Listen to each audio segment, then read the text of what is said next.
Episode ke-20, Membebaskan Alika. Aku mau wanitanya polos, belum pernah jualan, tak perlu terlalu cantik. Aku ingin yang menantang, susah ditaklukkan dan kalau bisa menutup aurat dari luar, alias tidak terlihat seksi, jawab Andika. Dia mengulang ciri-ciri yang telah disampaikan kepada Mara. Kebetulan ada stok baru, masuk sudah 2 hari yang lalu. Tapi barang ini mahal karena limited edition, terang lelaki yang bernama Joe. Asal sesuai dengan seleraku, uang tak jadi masalah, ucap Andika jumawa. Oke, jawab Joe. Dia mengeluarkan HP-nya dan memperlihatkan sebuah foto kepada Andika. Lelaki kaget karena wanita dalam foto tersebut adalah Alika, teman almarhum Airin, adiknya. Dia merutuki diri. Kenapa dari awal dia tidak melihat foto yang dikirim oleh Adam ke chat pribadinya? Tanpa pikir panjang, Andika langsung berkata, "Aku suka gadis ini. Boleh saja, tapi 50 juta, jawab Joe.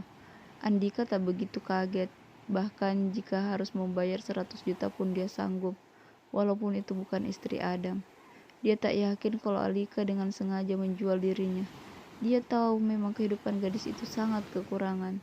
Tapi dia tahu betul kalau Alika bukan orang yang mudah terpengaruh. Untuk sehari semalam, tawar Andika. Hanya semalam, jika ingin tambah sehari maka kena cash 10 juta, jawab Joe. Apa tidak bisa kurang 55 juta sehari semalam? Tawar Andika kepada Joe. Belum bisa, aku jamin yang ini masih fresh. Banyak yang ingin bersamanya. Jadi kalau bos nggak mau ya nggak apa-apa. Masih banyak yang antri, ucap Joe. Kamu sudah pastikan kalau dia sesuai dengan foto? Tanya Andika. Tentu saja, jawab Joe. Bisa malam ini atau besok? Tanya Andika lagi. Malam ini bisa, asal abang mau menunggu. Aku perlu mempersiapkannya, jelas Joe lagi. Baiklah, aku akan menunggu. Jadi uangnya aku transfer sekarang atau nanti? Tanya Andika. Dia sengaja membicarakan uang agar Joe semakin yakin. Sebentar kalau barangnya sudah ready, jawab Joe. Dia lalu meminta Andika menunggu di tempat itu. Nanti, setelah siap, dia akan memberikan tempat untuk eksekusi. Setelah kepergian Joe, Amara semakin menservis Andika. Dia telah membayangkan malam ini akan mendapatkan 50 juta secara cuma-cuma. Bang, jadi aku juga dapat 50 juta kan? Tanya Amara kepada Andika. Tentu dong, kalau servisnya bagus, aku juga akan tambahkan kepadamu. Makasih bang, siapa tahu abang juga naksir sama aku. Aku mau dong bersama abang. Amara masih mencoba merayu Andika. Joe segera mengendap ke Tante Rani. Dia tentu harus melapor sebelum membawa wanita itu menemui Andika. Bos, ada yang mau gadis ini 50 juta. Lapor Joe kepada Tante Rani. Tante Rani yang tengah sibuk bermain judi bersama teman-temannya tak terlalu menghiraukan ucapan Joe. Dia langsung menjawab, ambil, persiapkan dengan sebaik mungkin. Kita tidak boleh mengecewakan tamu kita. Mendengar instruksi Tante Rani, Joe tak menunggu lagi. Dia segera menuju ke gudang penyekapan untuk membawa Alika. Andika membuka HP-nya, ingin melihat foto yang dikirim oleh Adam. Ternyata benar, wanita yang ada dalam foto itu adalah Alika, teman Airin. Dia mengusap wajahnya, tak menyangka jika gadis yang terlihat polos itu harus terlibat masalah sebesar ini. Aku sudah menemukan istrimu. Jika kamu sedang menungguku di luar, ikuti lelaki berjaket dan bertopi hitam. Dia akan ke tempat istrimu berada. Andika mengirim pesan kepada Adam, supaya Adam bisa membebaskan Alika. Sebelum gadis itu dibawa kepadanya, Andika tak ingin membuat Amara curiga. Dia terus menyangkan minuman hingga wanita itu mabuk dan tak sadarkan diri. Adam yang membaca pesan Andika segera mempertajam penglihatannya. Dia melihat lelaki yang dimaksud Andika keluar dan mengendarai motor. Pelan Adam mengikuti lelaki tersebut ke sebuah gudang. Di depan gudang nampak 2 orang menjaga di pintu masuk. Joe masuk ke dalam gudang bersama 1 orang. Adam mengendap-endap mendekati 1 orang yang masih menjaga di depan. Tak lupa Adam membawa pemukul baseball yang selalu ada di mobilnya. Lelaki yang berjaga di depan pintu mendapat pukulan dari Adam, membuat lelaki itu jatuh tersungkur tak sadarkan diri. Melihat lelaki yang ada di depannya tak sadarkan diri, Adam menarik lelaki itu menjauh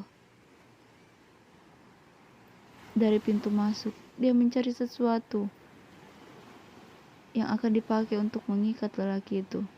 Setelah agak lama berkeliling di sekitar gudang yang memiliki pencahayaan minim, akhirnya Adam menggunakan tali sepatu lelaki tersebut karena dia tak menemukan apapun untuk dipakai mengikat. Merasa lelaki itu tak lagi berkutik, Adam segera meninggalkannya sendirian. Sigap Adam berlari masuk. Dari dalam terdengar teriakan dari Alika, membuat Adam semakin mempercepat larinya. Alika terlihat diseret oleh 2 orang, bahkan jilbabnya sudah terlepas. "Lepaskan aku, bajingan," teriak Alika. Dia meronta-ronta agar bisa terlepas dari pegangan Joe. "Sudah, jangan banyak tingkah. Kalau tidak mau aku menghabisimu," gertak Joe. Dia mempererat pegangan di tangan Alika. "Lebih baik kamu membunuhku daripada menyentuhku," teriak Alika lagi. Dia benar-benar tak rela Joe memegangnya. "Tenanglah, sebentar lagi kamu akan bebas. Ada orang yang berbaik hati ingin membelimu," jelas Joe lagi.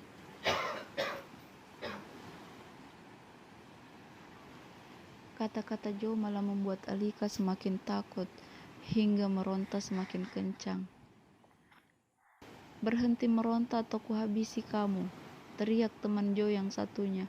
Dia menampar gadis itu agar dia diam tak lagi meronta. Alika yang mendapatkan tamparan akhirnya diam. Dia merasa telinganya mendengung akibat tamparan yang sangat keras itu. Rahangnya pun terasa sakit. Dia kembali pasrah diseret oleh keduanya. Diam-diam Adam mengendap-endap di belakang mereka. Dia menyaksikan Alika ditampar. Hanya saja dia tak ingin membuat kedua lelaki itu sadar akan kehadirannya, sehingga membiarkan hal itu terjadi. Setelah merasa keduanya sedang sibuk mengurusi Alika, Adam segera maju dan menghantam Joe dari belakang, membuat lelaki itu jatuh tak sadarkan diri. Sedang yang satunya kaget, dan sebelum melawan, Adam juga telah memukulinya hingga tak sadarkan diri. Semua penjaga telah dilumpuhkan. Adam membuka tali yang mengikat tangan dan kaki Alika, lalu memakai tali untuk mengikat keduanya. "Ayo segera pergi dari sini," ajak Adam. Dia menarik tangan Alika. Alika tak beranjak, dia malah menatap temannya yang ada di dalam jeruji besi. Adam mengerti, lalu segera mengambil HP dan menghubungi polisi. Tak berselang lama terdengar suara mobil patroli mendekati tempat mereka. Adam kembali mengajak Alika. "Ayo, mereka akan aman, kita tidak boleh terlihat. Nanti bapakmu kaget," Adam mengingatkan Alika. Akhirnya gadis itu mau mengikuti Adam. Mereka menaiki mobil dengan segera pergi dari tempat itu. Adam mengirim pesan kepada Andika agar pergi dari tempat itu. Dia sudah berhasil menyelamatkan Alika. Andika segera meninggalkan tempat Tante Rani. Setelah membaca pesan Adam, dia berjanji akan menyusul mereka. "Gawat bos, gudang kita digerebek polisi," lapor anak buah Tante Rani. Tante Rani yang sedang bermain judi terlonjak. Dia membuang kartu yang ada di tangannya. Dia menampar anak buah yang memberikan informasi. "Bodoh, kenapa bisa ketahuan?" tanya Tante Rani murka. "Ada yang melapor, bos," jawab anak buah yang tadi ditampar. "Segera amankan gudang yang lain. Aku tidak mau ini kejadian lagi," perintah Tante Rani. "Gudang mana yang digrebek?" tanya Tante Rani lagi. Yang di simpang, bos," jawab lelaki itu ragu-ragu. "Apa semua ditangkap polisi?" tanya Tante Rani. "Semuanya, bos, termasuk para penjaga. Hanya saja kalau tidak salah ada satu wanita yang kabur," jelas anak buah Tante Rani dengan takut-takut. "Pasti ini ulah Adam," ucap Tante Rani dengan geram. Dia meninggalkan tempat bermain judi dan segera kembali ke rumahnya. "Ma, katanya gudang kita digrebek," tanya Bunga ketika melihat Tante Rani kembali. "Iya, wanita kampungan itu berhasil kabur," jawab Tante Rani. Dia menghempaskan diri di sofa sambil memijit kepalanya yang tiba-tiba saja sakit. "Pasti ini ulah Adam," tebak Bunga. "Siapa lagi?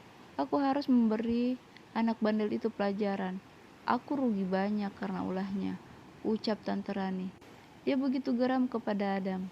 Aku harus memberitahu Mas Hamid supaya dia bisa memberi pelajaran kepada Adam, usul Bunga. Jangan, kamu tidak mau dia berbalik membencimu jika tahu kalau kita menculik Alika, cegah Tante Rani. Astaga, untung saja Mama memperingatkan, ucap Bunga. Jadi apa yang kita harus lakukan sekarang? Tanya Bunga lagi.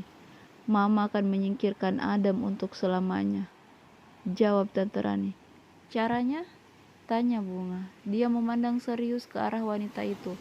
Nanti kamu akan tahu juga, ucap Tante Rani. Kalau begitu, Mama harus menghabisinya sekaligus dengan wanita kampungan itu. Aku tak mau dia menjadi bayangan dalam rumah tangga kami. Bunga meminta kepada Tante Rani. Tentu sayang, mereka berdua akan mati secepatnya. Tante Rani mengelus lembut rambut Bunga yang kini duduk di sampingnya. Alika yang baru saja selamat dari penculikan segera dibawa ke sebuah klinik oleh Adam. Dia meminta dokter untuk melakukan check up lengkap kepada istrinya. Dokter melakukan semua tindakan yang diminta oleh Adam. Selama 2 jam, mereka di laboratorium. Hasilnya, Alika hanya kelelahan dan butuh istirahat. Adam membawa Alika pulang. Nampaknya Alika begitu trauma, hingga ketika hendak disentuh, dia kadang kaget. Melihat kondisi Alika yang seperti itu, Adam sakit hati, berjanji untuk membalas semua sakit yang dirasakan oleh Alika. Kamu istirahat dulu, aku mau cari makan untuk kamu, pamit Adam kepada Alika. Jangan pergi, aku takut, rengek Alika. Gadis itu menggapai tangan Adam dan mendekapnya erat. Melihat Alika seperti itu, Adam kasihan dan tak jadi untuk membeli makanan. Dia berencana untuk memesan lewat online. Alika menarik tangan Adam. Lelaki itu terpaksa duduk di sisi ranjang Alika. Namun Alika memintanya untuk berbaring di sampingnya.